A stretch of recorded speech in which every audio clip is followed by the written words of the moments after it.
Basically पूछ रहे हो रिडक्स होता क्या है? अच्छा, देखो क्या होता है, रिएक्ट में क्या होता है मैं आपको बताता हूँ। तो रिएक्ट में होता है वर्चुअल डॉम।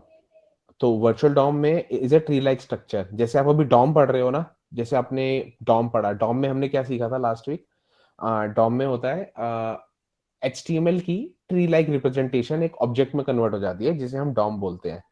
रिएक्ट एक और अपर लेवल चीज है जो कि फेसबुक ने बनाई है, जिसमें उसने क्या किया, डॉम का क्लोन कर लिया बेटर परफॉर्मेंस के लिए। तो वर्चुअल डॉम में कन्वर्ट हो जाता है। तो उसका वर्चुअल डॉम का स्ट्रक्चर भी ऐसा ट्री लाइक स्ट्रक्चर ही होता है। और रिएक्ट की एप्लीकेशन में बहुत सारे कंपोनेंट्स होते हैं। तो अभी एग्जांपल से समझ लेते हैं। ऐसा, अभी हमने एग्जांपल से समझा कि ये मेन कंपोनेंट है, ठीक है।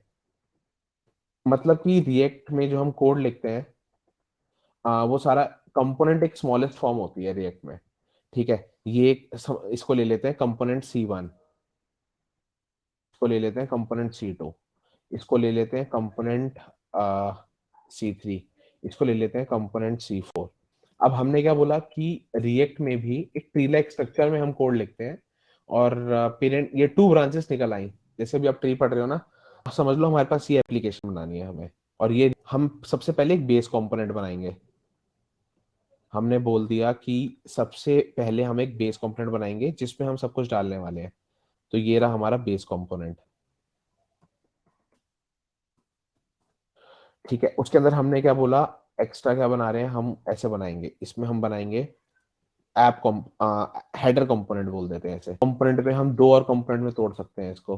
कैसे तोड़ सकते हैं? एक हमने बोल दिया लेफ्ट हेडर, इसको हम बोल सकते हैं लेफ्ट हेडर,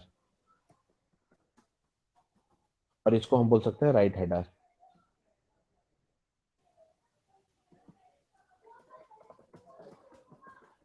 ठीक है। ये हो गया हेडर। एक था अपना बेस कंपोनेंट, तो इसको हम बोल देते हैं बेस हो गया।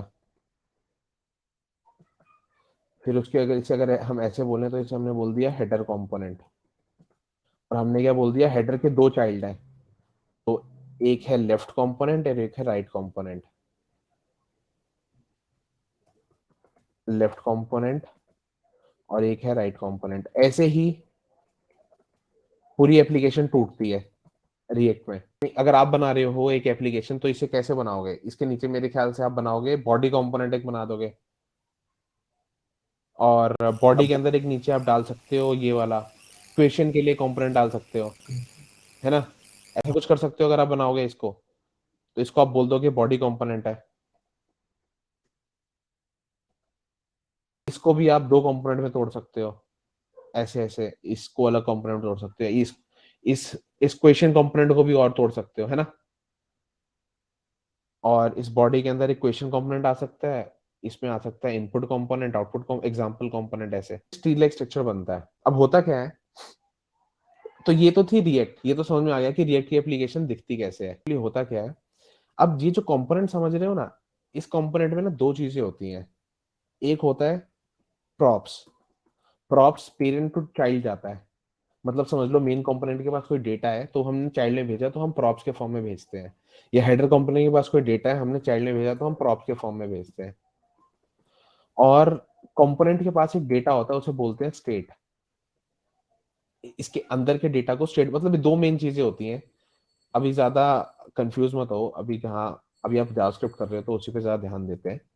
तो अंदर स्टेट होता है, बेसिकली मैं आपको मोटा मोटा बता रहा था। अब होता क्या है, ये स्टेट इसकी अपनी स्टेट है, ऐसे ही C3 की स्टेट अपनी स्टेट है, अपनी अपनी स्टेट होती है जिसके बेसिस पे ये चीजें रेंडर करती हैं। अब ऐसा कुछ करना होता है, समझ लो कि राइट कंपोनेंट को डेटा मांगना है इस C1 से, तो कैसे मांगता है वो? एक तो तरीका है कि हम प्रॉप्स के थ्रू, कॉलबैक्स के थ्रू नीचे से ऊपर भेजें, यहां से यहां भेजें, और फिर ऊपर से नीचे भेजें। एक ये तरीका है प्रॉप डीलिंग से। ये तो बहुत ही खराब तरीका है। सोचो बहुत नेस्टेड अपनी है, बहुत नेस्टेड हो जाती है एप्लीकेशन, बहुत सारे कंपोनेंट्स हैं, बहुत कहीं दूर कंपोनेंट फैला पड़ा है, तो इसमें बहुत ज्यादा हेडेक हो जाएगी हमें। नीचे से ऊपर भेजो, ऊपर से भेजो, ऊपर से मेमोरी और रखनी पड़ेगी, और सोचना पड़ेगा कितने कॉल बैक्स यूज करने हैं हमें।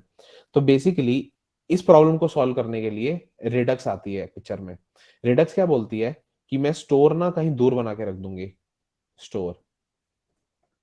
इसे बोलते हैं स्टोर, रिडक्स को बोलते हैं स्टोर मैनेजमेंट टूल, ऐसा कुछ होता है ये।